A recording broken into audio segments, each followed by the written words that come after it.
Israel, satu-satunya negara Yahudi di dunia. Juga satu-satunya negara yang sudah punya musuh bahkan saat baru dibentuk.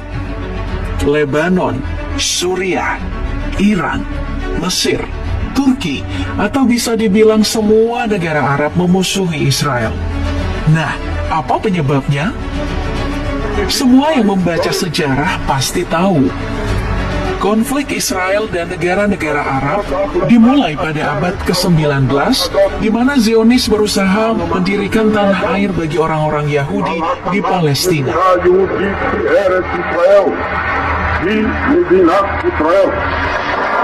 Misi inilah yang memicu perang Arab-Israel. Mungkin ada yang bilang, Gaza mungkin diduduki dengan pengertian konvensional. Itu memang betul. Tapi, Gaza adalah wilayah kecil dengan 2 juta orang yang dikendalikan oleh Israel. Tidak punya pelabuhan, satu-satunya bandara yang hancur beberapa tahun lalu, dan garis pantai Mediteranianya selalu dipantai ketat oleh Israel. Dan tidak berlebihan kalau kita sebut Gaza adalah penjara terbuka.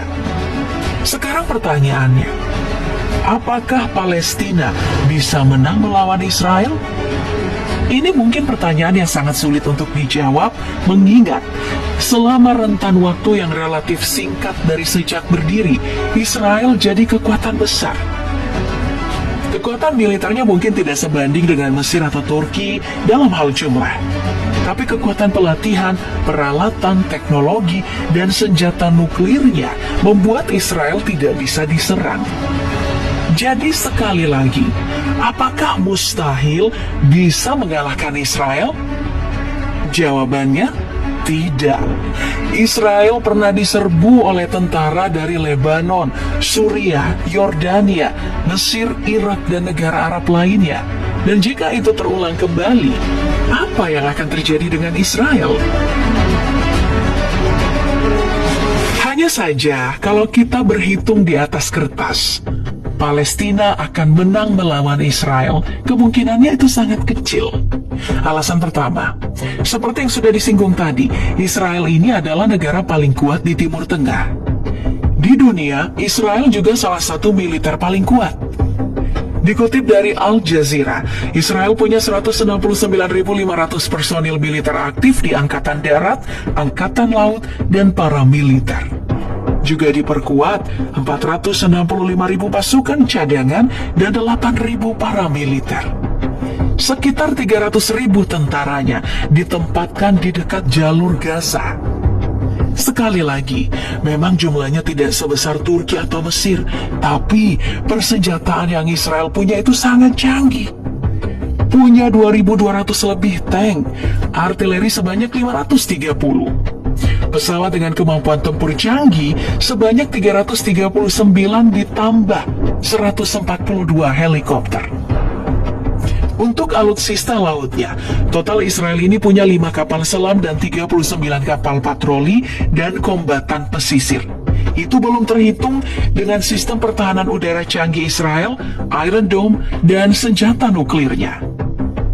Soal anggaran, Israel ini punya anggaran yang sangat besar. Di tahun 2022, Israel menghabiskan 23,4 miliar US dollar atau sekitar 4,5% dari produk domestik bruto untuk militernya. Dengan anggaran yang mencapai 4,5% dari PDB, Israel bahkan masuk daftar 10 besar dengan persentase anggaran militer tertinggi di dunia. Ditambah dengan bantuan dari Amerika Serikat sebagai sekutu utama Israel yang jumlahnya itu sangat besar. Berdasarkan data, Israel adalah penerima bantuan luar negeri Amerika Serikat yang paling banyak. Untuk tahun 2020, total Amerika Serikat menggelontorkan bantuan kepada Israel sebesar 3,3 miliar US dollar. Dan dari tahun 1946 sampai tahun 2023, total Israel sudah menerima sekitar 263 miliar US dollar bantuan. Yang kalau dirupiahkan sekitar 4.130 triliun rupiah. Bahkan jumlahnya 2 kali lipat dibanding Mesir yang ada di urutan kedua. Ini belum dihitung dengan bantuan dari negara-negara barat lainnya yang juga mendukung Israel, seperti mayoritas negara anggota NATO.